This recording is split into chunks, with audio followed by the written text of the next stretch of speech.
नमस्कार, मैं हूँ आपका दोस्त विजय विद्रोही। आप मुझसे जुड़ चुके हैं, इसके लिए आप सबका तहे दिल से शुक्रिया और अगले 7-8 मिनट में आपसे जुड़े रहने की कोशिश करूँगा।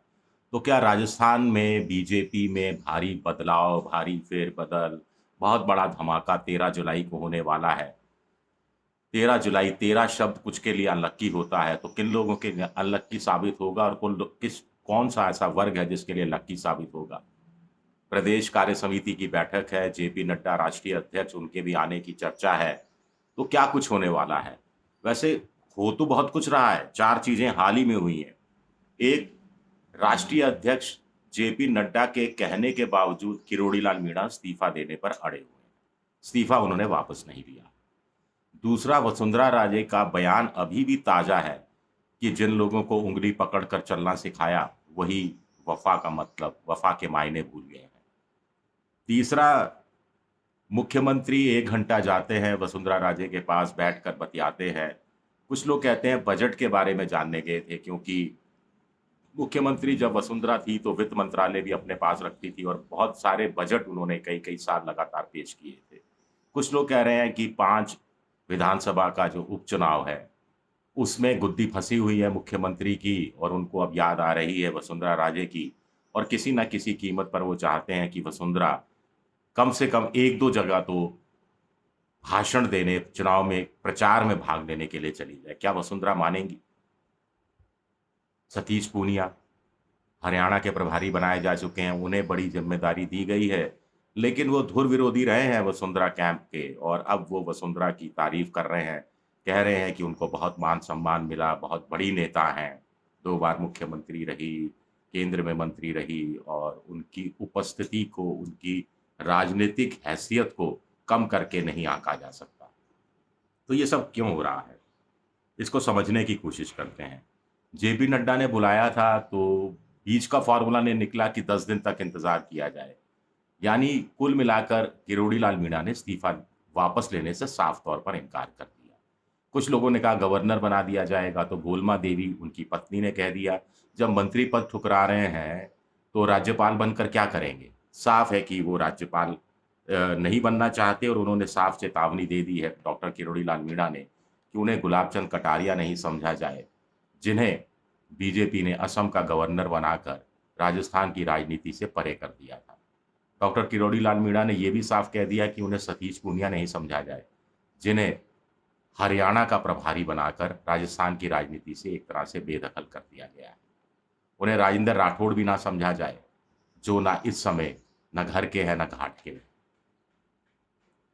यहीं रहेंगे और मूँग दलेंगे अपने हिसाब से, ये डॉक्टर किरोड़ी लाल मीणा का फरमान है।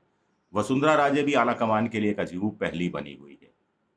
जब चुप रहती है, तो आलाकमान यानी मोदी, अमित शाह, जेपी नड्डा इनकी धुंधकी बंधी रहती हैं कि कब कुछ बोल ना दें, इस खामोशी का मतलब क्या है? इस खामोशी की का राजनीतिक मतलब क्या है? और जब कोई बयान देती है, तो धड़कनें बढ़ जाती हैं, हिचकियाँ आनी आलाकमान को शुरू हो जाती हैं कि आखिर इस बयान का मतलब क्या है? लोकसभा चुनाव में उनकी नाराज़गी का खामियाज़ा बीजेपी देख चुकी है और भजन लाल समझ चुके हैं कि उनको अगर अपनी गद्दी बचानी है आलाकमान की, तो आलाकमान जाने, अपनी गद्दी बचानी है तो विधानसभा के 5 उपचुनाव जीतने ही होंगे और ऐसे में वसुंधरा राजे ही उनको जिताने में बड़ी भूमिका निभा सकती है, तो लिहाज़ा घर जा रहे हैं, ठोक दे रहे हैं। कुल मिलाकर ऐसा क्या हो रहा है? बीजेपी का आलाकमान दरअसल राजस्थान में अपने हिसाब की, अपनी तरह की बीजेपी चाहता है। नई बीजेपी नहीं चाहता, वो ऐसी बीजेपी चाहता है, ऐसे नेता चाहता है, जो झुक-झुक कर सलाम करते रहें। उनको लगा गुलाबचंद कटारिया आड़े आ सकते हैं, बाहर भेज दिया। सतीश पूनिया को बाहर भेज दिया, राजेंद्र राठौड़ को कुछ नहीं दिया। लेकिन डॉक्टर किरोड़ी लाल मीणा के लिए बीजेपी आलाकमान को लगता है कि इनकी वोट बैंक्स की जो पॉलिटिक्स थी, जहाँ एक छत्र इनका राज कभी हुआ करता था मीणा वोट पर, वो कुछ लोग इसको भी डाउटफुल मानते हैं, वो अब खत्म हो चुका है। अब भारतीय ट्राइबल पार्टी, बाप पार्टी, आदिवासी पार्टी सामने आ गई है। राजकुमार रौत बड़े नेता बन गए हैं। तो अब ये संकेत भी दे दिए गए, इसलिए उनको ना सीएम की रेस में रखा गया, ना डिप्टी सीएम की रेस में रखा गया और ना कोई अच्छा मंत्रालय दिया गया। संकेत दे दिए गए डॉक्टर किरोड़ी लाल मीणा को कि अब उस रूप में पार्टी को आपकी शायद ज़रूरत नहीं है। किरोड़ी लाल मीणा भी इन संकेतों को शायद समझ गए थे, इसलिए विवाद वाला मुद्दा, इस्तीफा वाले मुद्दे को गरमा दिया, 5-5 चिट्ठियां लिख दी। क्या ये बात है? बहस की जा सकती है इस पर। दरअसल है क्या कि 6 महीने पहले जब आला कमान ने 2 बार की मुख्यमंत्री वसुंधरा राजे के हाथों से पर्ची खुलवा के भजनलाल शर्मा को सीएम बनवाया था, तो आला कमान को लगा था कि अब राजस्थान बीजेपी को दिल्ली से हाँका जाएगा। राजस्थान में बीजेपी के छोटे-बड़े नेता दिल्ली की तरफ देखकर झुक-झुक कर सलाम करेंगे। सत्ता और संगठन में कोई सर उठाने की हिम्मत नहीं करेगा और आला कमान को लगा था कि ऐसे माहौल में लोकसभा की सभी 25 सीटें लगातार तीसरी बार जीत ली जाएंगी। लेकिन मामला उल्टा पड़ गया। लोकसभा में बीजेपी 11 सीटें हार गई, 4-5 सीटों पर हारते-हारते बची। कुछ सीटों के लिए किसी को ज़िम्मेदार ठहराया गया, किस सीटों के लिए कुछ नेताओं को ज़िम्मेदार उठाया गया, उस कहानी पर हम नहीं जानते। लेकिन वसुंधरा की खामोशी ने रंग दिखाया, डॉक्टर किरोड़ी लाल मीणा के बेबाक बयानों ने रंग दिखा दिया। यानी एक नेता चुप रहकर आला कमान को संकट में डालता है, एक नेता बयानों से आला कमान को संकट में डाल देता है। और आला कमान जो कि खुद अपने दम पर हाँकना चाहता था, पूरी प्रदेश की बीजेपी को, सत्ता को, संगठन को, अब वो लगता है कि कहीं न कहीं बैकफुट पर है या समझ से परे है। 6 महीने हो गए। राजस्थान बीजेपी में जो संगठन मंत्री होता है, महासचिव संगठन होता है, जो आमतौर पर आरएसएस का होता है, उसका पद खाली है। आपको जानकर हैरानी होगी। चंद्रशेखर थे, 6 महीने पहले तेलंगाना भेज दिए गए, तब से पद खाली है। इसी तरह प्रदेश प्रभारी का पद खाली है।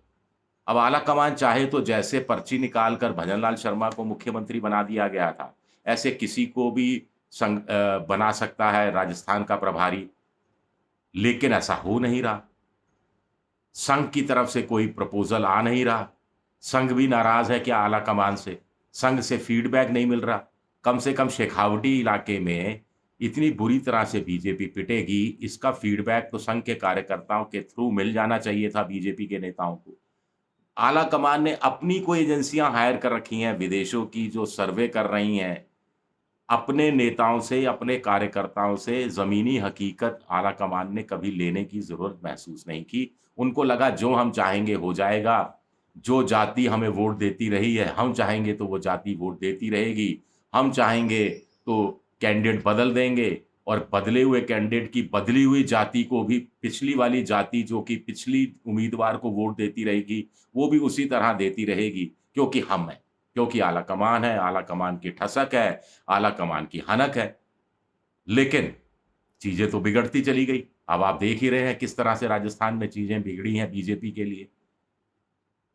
लोग कह रहे हैं कि अगर संगठन सचिव होता, महासचिव होता, प्रभारी, महामंत्री होता, तो ये दिक्कतें आती नहीं। क्योंकि महामंत्री सत्ता और संगठन के बीच में समन्वय का काम करता है। राज्य की इकाई और केंद्र की जो इकाई है, उसके बीच में समन्वय का काम करता है। आरएसएस और बीजेपी के बीच में दूत का काम करता है। यानी आरएसएस की बात बीजेपी के पदाधिकारियों को बताना, बीजेपी के पदाधिकारियों की बात आरएसएस को बताना। तो 3 तरह के से चीज़ों से काम चलती रहती है और ऐसे में कि कोई नेता का गिला-शिकवा है, तो वो ऊपर नहीं जाएगा, मुख्यमंत्री तक नहीं पहुँचेगा, वो प्रधानमंत्री तक नहीं पहुँचेगा। पहले ही संगठन के महासचिव के स्तर पर उसे सुलझा दिया जाएगा। संगठन के महासचिव होंगे, जो रूठे हुए नेता हैं, वो होंगे, राजस्थान के प्रभारी होंगे, तीनों बैठकर मामला सुलझा देंगे। कहीं-कहीं संघ की भी मदद ले ली जाएगी। संघ का कहीं-कहीं दबाव भी काम आ जाएगा, संघ का कहीं-कहीं अनुग्रह, आग्रह भी काम आ जाएगा, लेकिन ऐसा कुछ हो नहीं रहा। अब डॉक्टर किरोड़ी लाल मीणा जो सवाल उठा रहे हैं, अंदर खाने कि भई मंत्रालय अच्छा नहीं मिला, मंत्रालय में काट-छाँट कर दी गई, पीएस तक अपनी तरफ से अपनी मर्ज़ी का पीए तक नहीं लगाया जा सकता, ट्रांसफ़र पोस्टिंग में नहीं मिला एकाधिकार, अफ़सर सुनते नहीं हैं, नौकरशाही भाव नहीं देती है, मुख्य सचिव को ज़्यादा भाव मिल रहा है। तो ये भजनलाल शर्मा की कार्यशैली पर अटैक नहीं है, क्योंकि भजनलाल शर्मा तो पर्ची वाले मुख्यमंत्री हैं।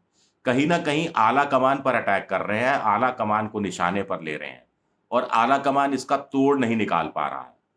राजस्थान में राजपूत नाराज हुए, जाट नाराज हुए, ओबीसी वर्ग नाराज हो गया, आदिवासी नाराज हो गया और दलित कुछ हिस्सों में नाराज हो गया।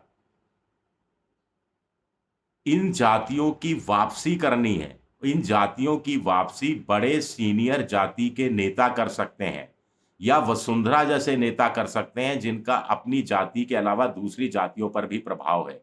लेकिन उनको भाव नहीं देना है क्योंकि आलाकमान की हनक है, आलाकमान की सनक है, आलाकमान का रौब है। तो ऐसे कैसे राजस्थान में बीजेपी चलेगी, ये देखना आने वाले समय में दिलचस्प होगा और विधानसभा के उपचुनाव में क्या नतीजा निकल कर आता है, वो राजस्थान की बीजेपी की राजनीति की दशा-दिशा को काफ़ी हद तक तय करेगा। शुक्रिया, बहुत-बहुत शुक्रिया मेरा वीडियो देखने के लिए। पसंद आए तो लाइक, सब्सक्राइब, शेयर ज़रूर कीजिएगा। शुक्रिया, बहुत-बहुत शुक्रिया।